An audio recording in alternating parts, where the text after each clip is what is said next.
बच्चों, तो आज हम लोग क्लास 11th केमिस्ट्री में टॉपिक समझेंगे हाइब्रिडाइजेशन।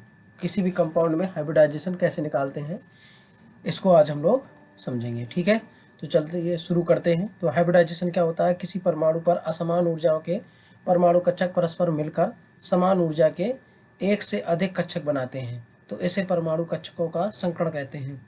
ठीक है, मतलब इसका सेंस ये है कि असमान ऊर्जा की दो या दो से अधिक कक्षकें जब मिलती हैं आपस में, तो उतनी ही संख्या की समान ऊर्जाओं की नई कक्षकें बनाती हैं। तो इन कक्षकों को हम लोग कहते हैं संकृत कक्षकें या इस संकृत कक्षकें, तथा ये घटना आपकी संकरण कहलाती है, हाइब्रिडाइजेशन।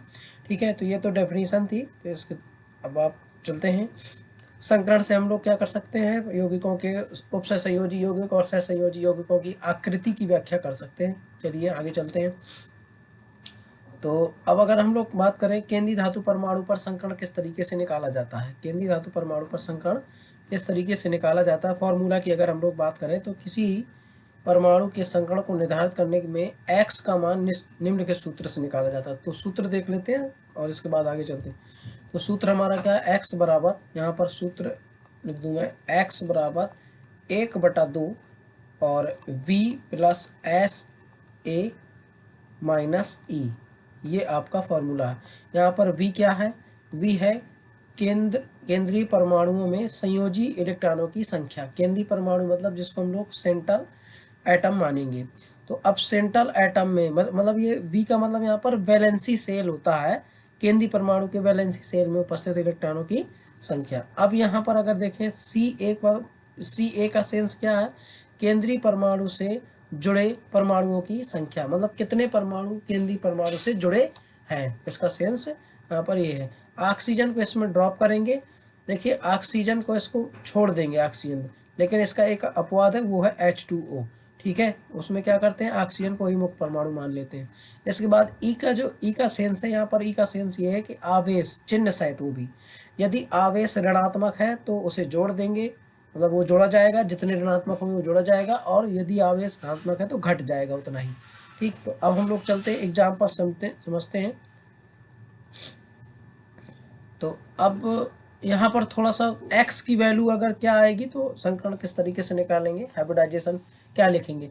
अगर x की वैल्यू आपकी 2 आती है तो आप लोग हाइब्रिडाइजेशन sp लिखोगे। अगर x की वैल्यू 3 आती है तो sp2 लिखोगे। अगर x की वैल्यू आपकी 4 आती है तो sp3 लिखेंगे। अगर 5 आती है तो sp3d लिखेंगे, और अगर 6 आती है तो sp3d2 लिखेंगे। 7 आती है तो sp3d3 लिखेंगे। ये आप लोग पढ़ सकते हैं, आपके सामने लिखा हुआ। अब चलते हैं आगे। आगे क्या है? कार्बन परमाणु पर संकरण कैसे निकालते हैं। देखिए, अगर कार्बन परमाणु की चारों क्वांटम संख्या सिंगल बॉन्ड से कंप्लीट हो रही है तो वहां पर sp3 संकरण होगा। कुल मिला के बात यहाँ पर ये है कि इसमें सिग्मा बंध और पाई बंध की संख्या देखी जाएगी। देखिए, किसी भी कार्बन परमाणु पर सिग्मा बंध की संख्या, जितने भी सिंगल बॉन्ड होते हैं, सभी कार्बन कार्बन के बीच में अगर सिंगल बॉन्ड है तो सभी सिंगल बॉन्ड, सभी आपके एकल बॉन्ड या सिंगल बॉन्ड आपके क्या होते हैं? सिग्मा बंध होते हैं। तो यहाँ पर सभी सिंगल बॉन्ड क्या होंगे? आपके सिग्मा बंध होंगे, ये ध्यान रखना है। अब दूसरी बात ये है कि अगर हम लोग बात करें डबल बॉन्ड की, तो एक डबल बॉन्ड में आज जुकाम है, थोड़ा सा सर्दी हुई है तो आवाज थोड़ा सा, तो एक डबल बॉन्ड में आपका एक सिग्मा और एक आपका पाई बंद होता है। ठीक है, और एक ट्रिपल बॉन्ड में आपका एक सिग्मा, एक आपका सिग्मा बंद, और आपके इसमें 2 पाई बंद होते हैं।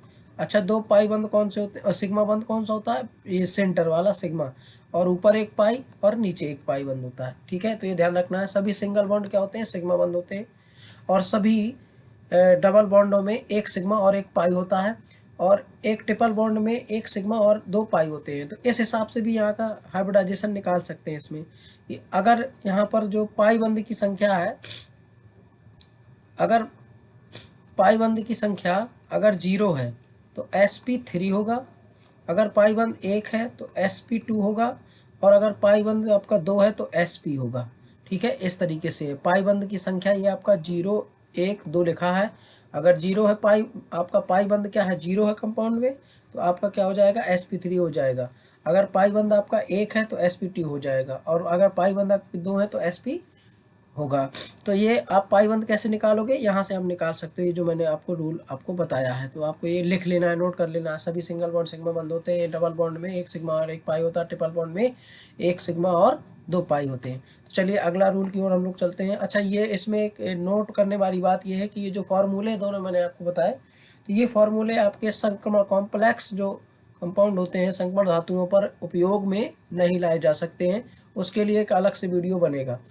अब चलते हैं भैया एग्जाम्पल की ओर, जिससे आप लोगों को और अच्छे से समझ में आएगा। कुछ एग्जाम्पल इसमें लिए गए हैं, तो एग्जाम्पल की ओर देखिए। यहाँ पर है आपका जो अकार्बनिक यौगिक है उसमें टाइप 1, अभी टाइप 2 देखेंगे।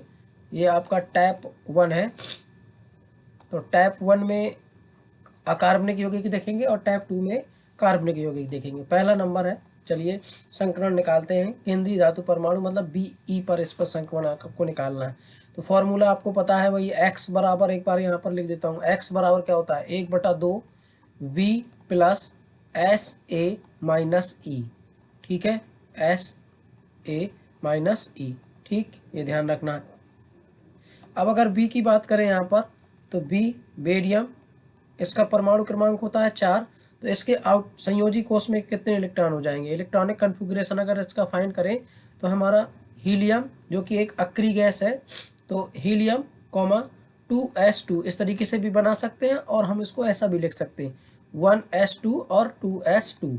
और ये है आपका आप-बाऊ के नियम के अकॉर्डिंग उपकोषों के पदों में। अगर हम लोग बोरबरी के नियम के अकॉर्डिंग लिखें तो 2,2 हो जाएगा। उसके लिए आपको 9th क्लास में है वो आपको बता दिया जाए। तो इसके संयोजी कोष में 2 इलेक्ट्रॉन है, और चारों ओर घिरे परमाणुओं की संख्या कितनी है, F कितने हैं, x बराबर 1/2।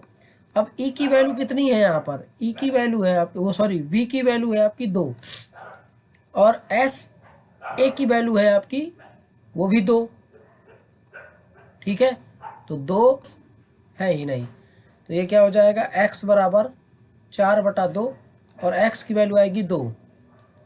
x की वैल्यू कितनी आएगी 2।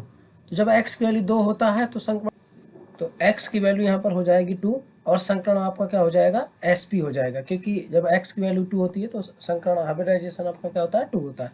तो चलते हैं अगले नंबर की ओर। दूसरा नंबर जो कि है आपका कार्बन डाइऑक्साइड CO2, इसको शुष्क गैस भी कहते हैं। जैसे आपसे कोई कहे सूखी बर्फ का फॉर्मूला क्या होता है, कार्बन डाइऑक्साइड CO2। अब अगर हम लोग यहाँ पर बात करें तो कार्बन के बाह्य कोष में कितने इलेक्ट्रॉन होते हैं, 4 होते हैं, क्योंकि कार्बन का परमाणु क्रमांक कितना होता है, कार्बन का जो परमाणु क्रमांक है वो होता है 6। तो यहाँ पर अगर बनाएंगे तो 2,4। ठीक है, हम ऐसे इस तरीके से भी लिख सकते हैं, और इसको ऐसा भी लिख सकते हैं कि हीलियम, ठीक है, हीलियम He, और यहाँ पर 2s2 और 2p2। तो ये आउटर ऑर्बिटल में 2p2। तो आउटर ऑर्बिटल में कितने इलेक्ट्रॉन है आपके, ये 4 इलेक्ट्रॉन माने जाएंगे। तो x बराबर फॉर्मूला वही निकालेंगे, ऑक्सीजन इसमें छोड़ देंगे हम लोग, तो 1/2। ठीक है, 1/2 आपका क्या हो जाएगा, v की वैल्यू है आपकी 4, और यहाँ पर ऑक्सीजन छोड़ना है तो वो कुछ नहीं लिखेंगे, तो 1/2, वो 1/4, तो कितना आएगा, 2 आएगा। x की वैल्यू कितनी, 2 आ गई। तो जब 2 आ गया x की वैल्यू, तो आपका संकरण कौन सा हो जाएगा, sp संकरण हो जाएगा। ठीक है, ये ध्यान रखना है। इसके बाद चलते हैं हम लोग अगले नंबर की ओर। तीसरा एल्युमिनियम क्लोराइड है, तो एल्युमिनियम क्लोराइड AlCl3।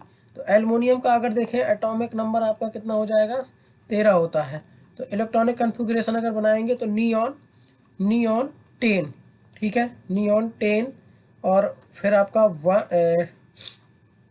3s2, और आपका क्या हो जाएगा यहाँ पर रुक जाइए।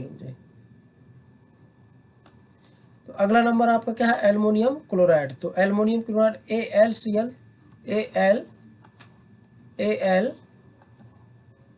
AlCl3।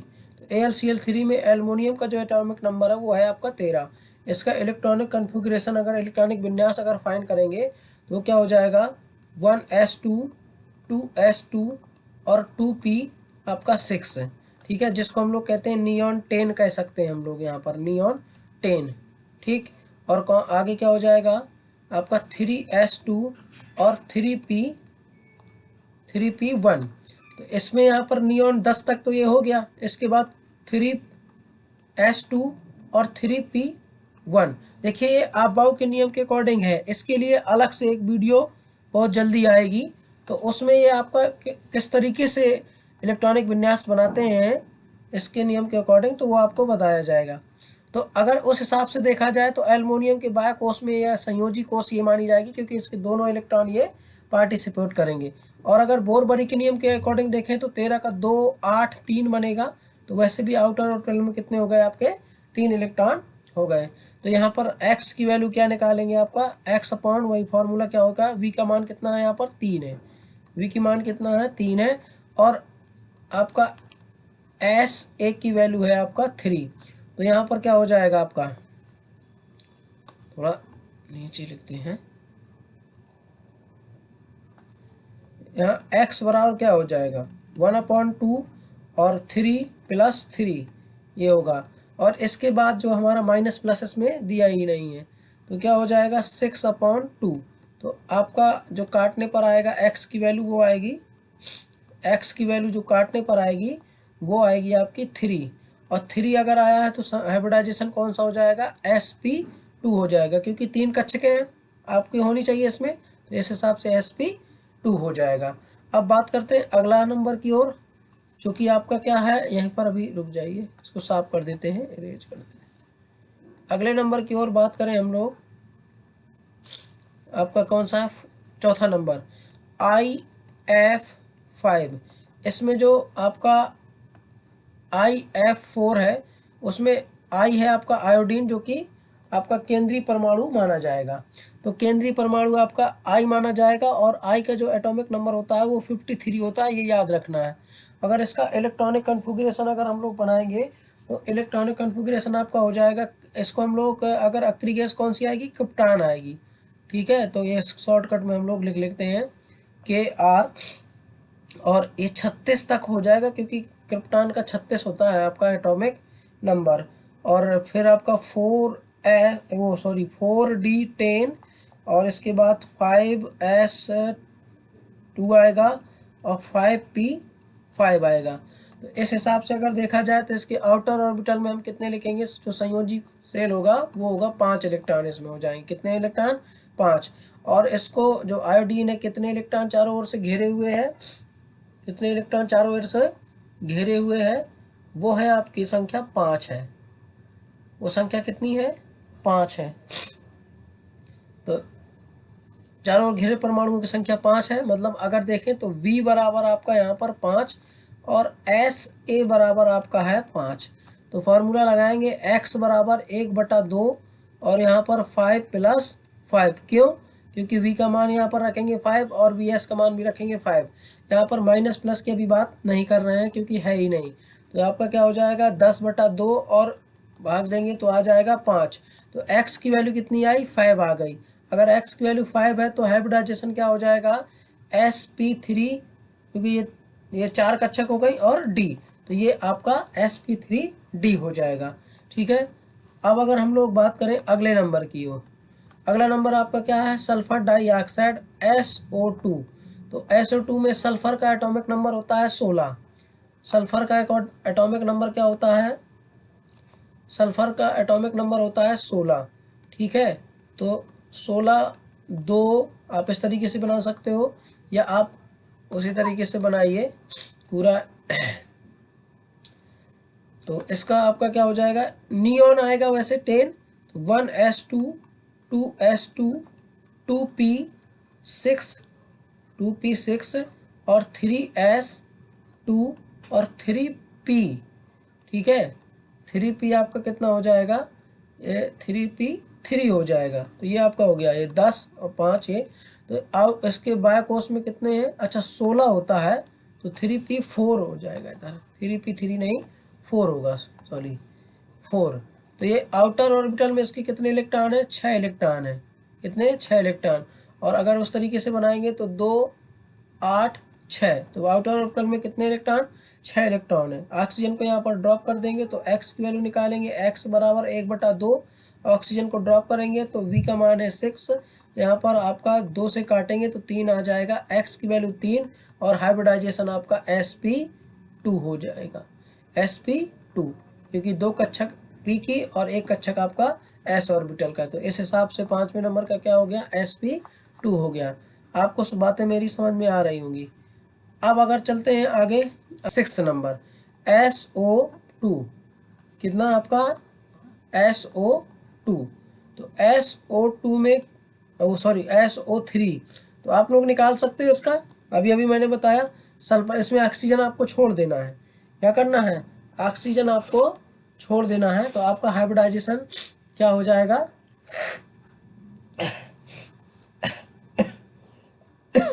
यही आपका x बराबर सल्फर के बायोकोष में कितने? 6 इलेक्ट्रॉन होते हैं, तो 6/2 कितना हो जाएगा? 3। और ये आपका sp2 हो जाएगा। ठीक, बहुत तेज बुखार, जुखाम बुखार दोनों हुआ है। आप लोग इस वीडियो को ध्यान से देखें, बड़ा मेहनत से बन रहा है वीडियो।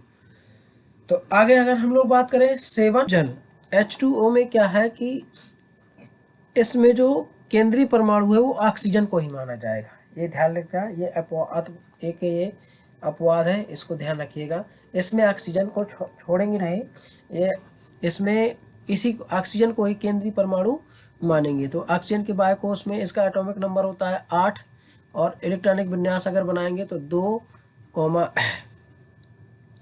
2,6, या अगर उस तरीके से बनाएंगे तो हो जाएगा 1s2 2s2 और 2p आपका कितना हो जाएगा? 2p4 हो जाएगा। तो ये हो जाएगा आपका 8। तो यहाँ पर इसके आउटर ऑर्बिटल में कितने इलेक्ट्रॉन हुए? 6 इलेक्ट्रॉन हुए। कितने हुए? 6 इलेक्ट्रॉन हुए। और चारों ओर कितने इलेक्ट्रॉन आप है आपके? हाइड्रोजन 2। तो यहाँ पर x की वैल्यू जब निकालेंगे तो ध्यान रखेंगे कि v की वैल्यू है 6, तो ये आपका v की वैल्यू है आपकी 6 और SA की वैल्यू है कितनी? प्लस आपका SA की वैल्यू है 2। यहाँ पर सॉरी, ये SA की वैल्यू है आपकी 2। तो कितना हो जाएगा? ये आपका हो जाएगा 8 और 8/2, तो आपका आएगा 4। x की वैल्यू कितनी आएगी आपकी? 4। तो जब 4 आएगा तो हाइब्रिडाइजेशन क्या हो जाएगा? sp3 हो जाएगा। हाइब्रिडाइजेशन मतलब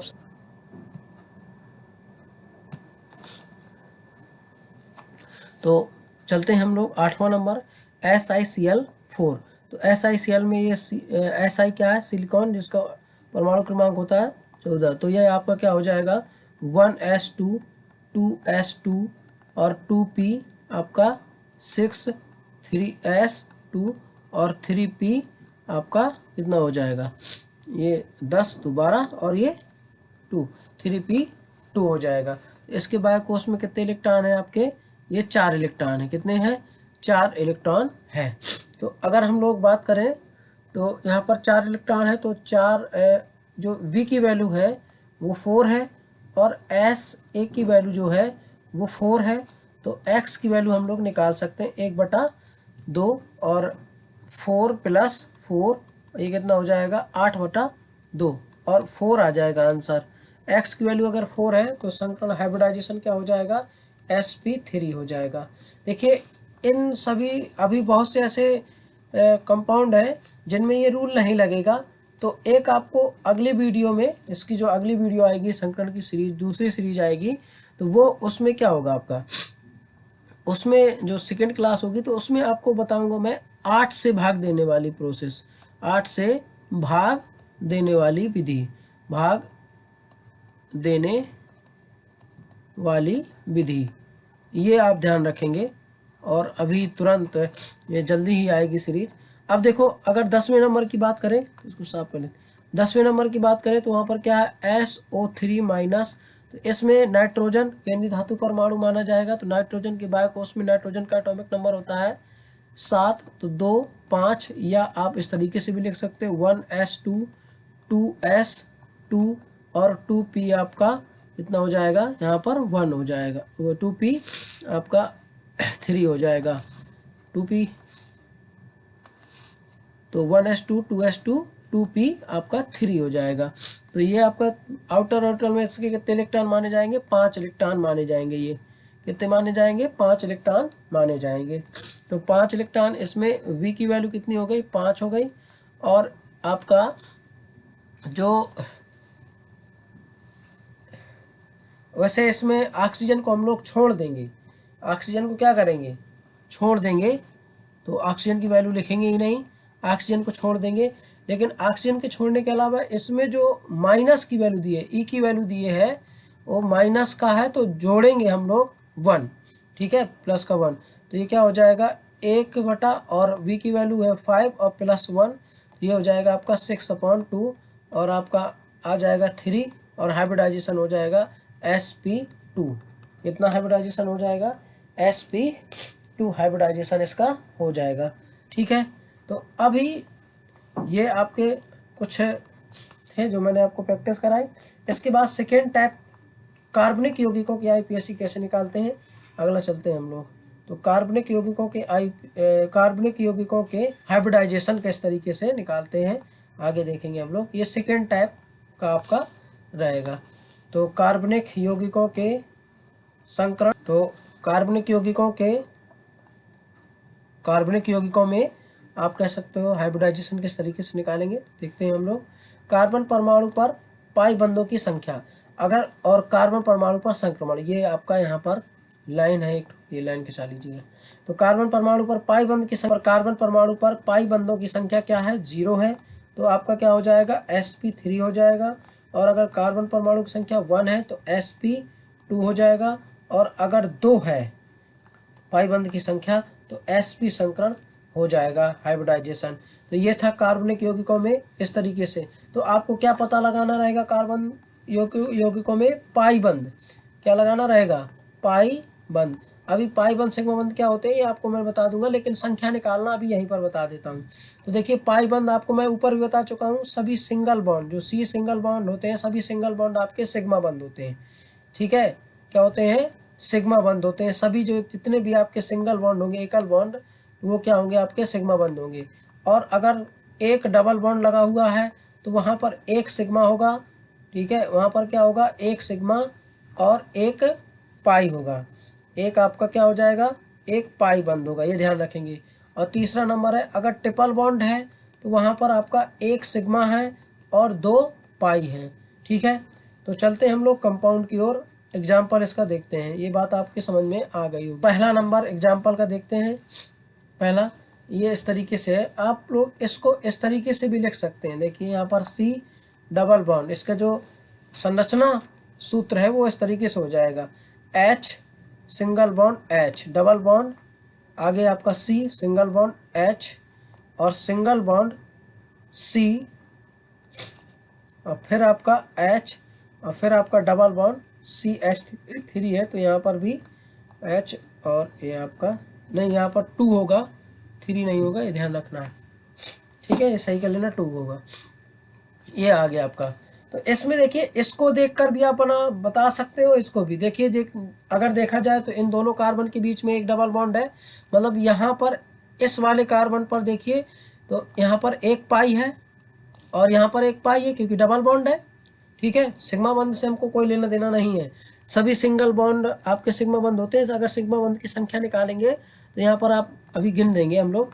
तो ये कार्बन पर क्या है, आपका एक पाई बंध है, तो हाइब्रिडाइजेशन क्या हो जाएगा, एक पाई में क्या होता है, sp2, तो इस वाले कार्बन पर sp2 होगा। और ये डबल बॉन्ड इस वाले कार्बन पर भी है, तो यहाँ पर भी sp2 हाइब्रिडाइजेशन होगा। अगर हम इस कार्बन की बात करें तो यहाँ पर भी डबल बॉन्ड है, तो इस पर भी sp2 होगा और इस पर भी आपका sp2 ही हाइब्रिडाइजेशन होगा, क्योंकि ये डबल बॉन्ड इस कार्बन पे भी गिना जाएगा, इस पर कार्बन पे भी गिना जाएगा। पहला, दूसरा, तीसरा और चौथा, ठीक है। ये इस तरीके से चारों कार्बन परमाणु पर आपका हाइब्रिडाइजेशन आ गया। आप समझ गए हो कि बात। अगला नंबर आपका क्या है, देखिए इन दोनों कार्बन के बीच में, इसको ये यहाँ पर हम लोग ऐसा लिख सकते हैं, C triple bond C single bond CH3 है, तो ये आपका H लगा, यहाँ पर ट्रिपल बॉन्ड लगा है, तो ये आपका क्या है, यहाँ पर एक पाई ये है, एक पाई ये है, नीचे एक सिग्मा बंध है। तो 2 पाई है, तो इस वाले पर दो, जब 2 पाई रहेगा तो क्या रहेगा, sp रहेगा, यहाँ पर भी sp हो जाएगा, और इस वाले कार्बन पर आपका क्या हो जाएगा, sp3 हो जाएगा। क्यों? क्योंकि इसमें क्या है, सभी की सभी सिंगल बॉन्ड है और सिग्मा बंद है। ठीक है, सभी की सभी क्या है, सिग्मा बॉन्ड और सिग्मा बंद है, क्योंकि यहाँ पर हाइड्रोजन सिंगल बॉन्ड से ऐड हो जाएगा। ठीक, आपको मेरी बात समझ में आ गई होगी। अब चलते हैं अगला नंबर की ओर। देखो, इसको हम लोग इस तरीके से लिख सकते हैं। ठीक है, थोड़ा विस्तार में इसको जान लीजिए, ताकि जो पीछे वाला आप जल्दबाजी हुई है उसको भी आप समझ लो। ये देखिए, तो देखिए इसमें क्या है, यहाँ पर भी आपके 1 पाई यहाँ पर, 1 पाई यहाँ पर, 2 पाई हो गए। इसमें भी ऐसे ही 2 पाई यहाँ पर भी है। तो इसमें अगर देखें तो अगर पाई बंद की संख्या 2 है तो कौन सा हो जाएगा, sp। पाई बंद की संख्या अगर 2 है तो क्या हो जाएगा, sp आपका संकरण। या इसमें देखिए ये ट्रिपल बॉन्ड, इसमें भी गिना जाएगा, तो इसमें भी आपका sp हो जाएगा। इस वाले कार्बन पर भी sp और इस वाले कार्बन पर भी sp संकरण होगा।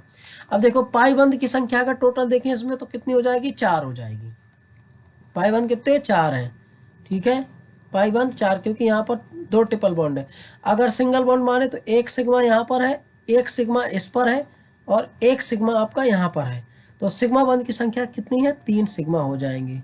ठीक है, इस कंपाउंड इस तरीके से सिग्मा बंद और पाई बंद निकाले जाते हैं। अगला नंबर चलते हैं, चौथा नंबर। तो यहाँ आपको ये डिलीट कर देता हूँ मैं। चौथा नंबर में दोनों carbon CH3 single bond CH3 है। इसको हम लोग लिख सकते हैं single bond C, single bond H, single bond H और सिंगल बॉन्ड C, फिर आपके तीनों हाइड्रोजन आपको ऐड कर देना है। ये हो गया। तो इसमें देखिए सभी क्या हैं, आपके सिग्मा बंद है, पाई बंद नहीं है। पाई बंद की संख्या 0, तो इसलिए यहाँ पर क्या हो जाएगा, sp3 हो, इसमें भी होगा और इसमें भी sp3 होगा।